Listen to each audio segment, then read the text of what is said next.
नमस्कार, दैनिक शिव टाइम में आप सबका स्वागत है। मैं रश्मि शर्मा, कैमरामैन शुभम भगत के साथ।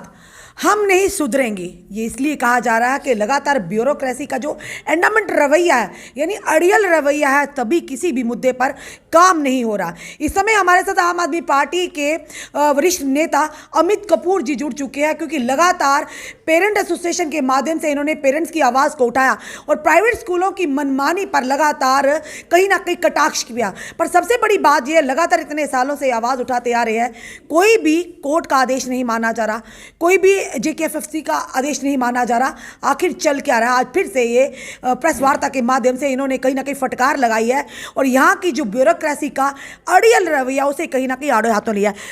अमित जी, सबसे पहले आपका बहुत बहुत स्वागत है। Thank you ma'am, thank you. Amit ji, बार बार आप आवाज़ उठाते हैं पर कोई नतीजा नहीं निकल रहा, तो क्या लगता है इसके लिए किस तरह के कदम उठाने चाहिए? देखिए मैम, मैं आपको बता दूं कि ये तानाशाही सरकार है। भाजपा जो अप्रत्यक्ष रूप से सरकार चला रही है, चाहे वो भाजपा के LG प्रशासन लगा लीजिए या भाजपा के लगा लीजिए, भाजपा जो है वो अप्रत्यक्ष रूप से यही सरकार चला रही है। ये तानाशाही वो सरकारें हैं कि जिन्होंने जम्मू कश्मीर को एक प्रदर्शन का शहर बना दिया।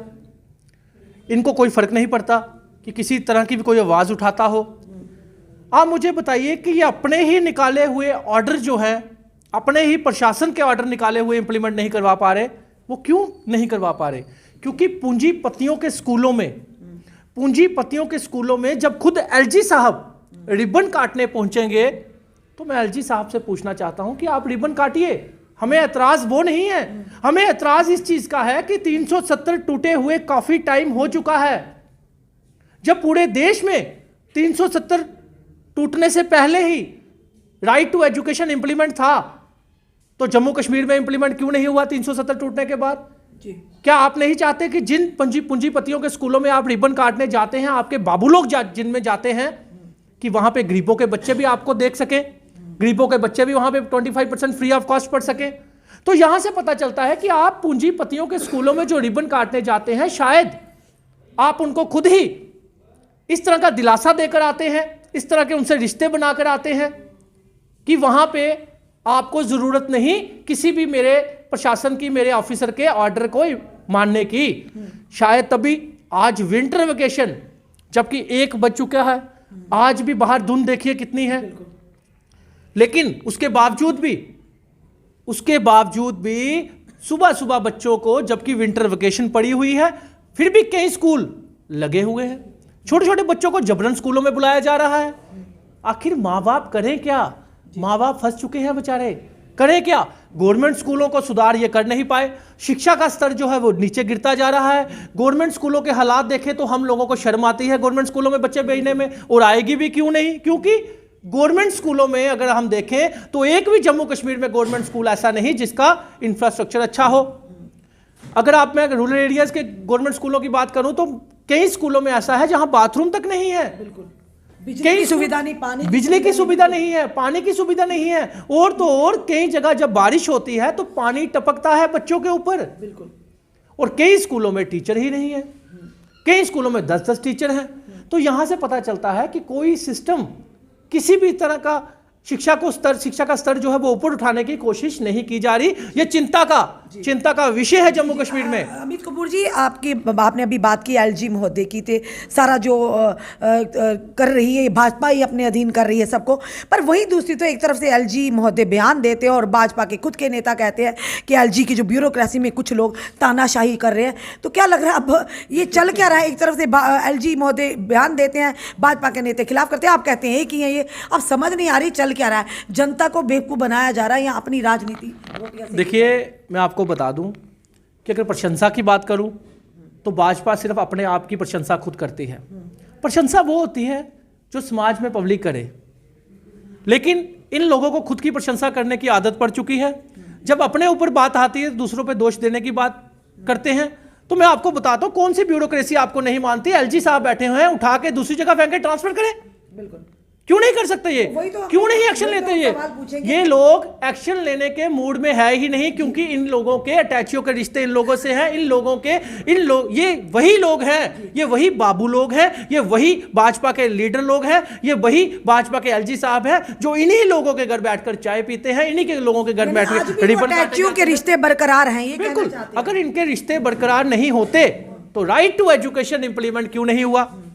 18/3/2019 का जो ऑर्डर आया था कि 2014 के बाद जितनी फीस इंक्रीज हुई है विद 9% इंटरेस्ट लगाकर पेरेंट्स को वापिस हो, छोटा सा स्टे, एक्स पार्टी स्टे, सिर्फ पेशी होने की जरूरत है। इन लोगों ने पेश होना है डिपार्टमेंट ने, जबकि डिपार्टमेंट ने ही केस जीता है, स्टेट गवर्नमेंट ने केस जीता है।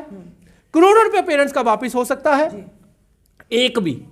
एक भी एलजी गवर्नर ने इनिशिएटिव नहीं लिया। एजुकेशन आपने मेमोरेंडम सौंपा अपने माध्यम से, पेरेंट एसोसिएशन के माध्यम से 50 बार इनको भेज दिया हमने, पेरेंट से भी मेल करवाई कितनी बार, लेकिन इन लोगों को कोई असर नहीं, कोई फर्क नहीं पड़ता। क्यों कई बार हम प्रेस कॉन्फ्रेंस कर चुके हैं, आपके माध्यम से बता चुके हैं, कई बार हम प्रदर्शन कर चुके हैं, लेकिन इन लोगों के कान में जूं तक नहीं रेंगती। क्यों अभी तक सुनवाई नहीं हुई? आपने पेरेंट्स को भी, आपके साथ पेरेंट्स सड़कों पर भी आए। ये किस तरह की तानाशाही चल रही है? ना ही ऑनरेबल कोर्ट के आदेश माने जा रहे, ना ही JKFSC के बारे में, यानी इसके पीछे कौन इनका सरगना है जो इंप्लीमेंट ही नहीं होने दे रहे? यानी हो ना हो कोई फर्क नहीं पड़ता, जनता का कुछ भी हो कोई लिहाज नहीं। उसकी वजह एक ही है। उसकी वजह क्या है कि लिकर माफिया जैसों को स्कूलों के लाइसेंस दे दिए गए हैं, माइनिंग माफिया जैसों को स्कूलों के लाइसेंस दे दिए गए हैं, जो 5वीं पास लोग हैं उनको बड़े बड़े स्कूलों के लाइसेंस दे दिए गए हैं, और बड़े बड़े बिजनेसमैन को अपना ब्लैक पैसा वाइट करने के लिए लाइसेंस दे दिए गए हैं स्कूलों के। तो आप मुझे बताइए, एक बिजनेसमैन किस तरह शिक्षा का मंदिर बनाकर उसको चलाएगा? नहीं चलाएगा। यही वजह है कि ये जो हमारे जम्मू कश्मीर के बड़े बड़े पूंजीपति हैं, वो इन लोगों के साथ जब एलजी साहब की पार्टियां होती हैं तो वो लोग वहां पहुंचे होते हैं बड़े बड़े गिफ्ट लेकर। जब बड़े बड़े बाबुओं की पार्टियां होती हैं तो ये लोग पहुंचे होते हैं, बड़े बड़े बाबुओं के बच्चे इनके स्कूलों में फ्री ऑफ कॉस्ट पढ़ते हैं। शायद इसी वजह से ये लोग उन पर नकेल नहीं कस पा रहे। जबकि एक स्कूल दिल्ली में 9 सालों से एक स्कूल ने फीस इंक्रीज करने की कोशिश की, डीपीएस ने दिल्ली में, तो उसी टाइम हमारे एजुकेशन मंत्री हमारे सिसोदिया साहब, उन्होंने उसी टाइम आम आदमी पार्टी ने एक्शन लिया और स्कूल की मान्यता रद्द कर दी गई। तो जब जम्मू कश्मीर में फीस फिक्सेशन कमेटी को आप लोगों ने कानून बनाया है, अम्मी जी एक महत्वपूर्ण सवाल, क्या लगता है कि बड़े बड़े मंत्रियों गणों के, नेतागणों के, बड़े बड़े ब्यूरोक्रेट्स के स्कूल हैं, तभी इस तरह की कार्रवाई अभी तक नहीं हो पाई? ये एक बड़ा महत्वपूर्ण सवाल। देखिए, मैं आपको बता दूं, बिल्कुल सही कहा आपने। जो हमारी एजुकेशन मंत्री पहले रहे हैं भाजपा के, उनके भी अपने स्कूल हैं।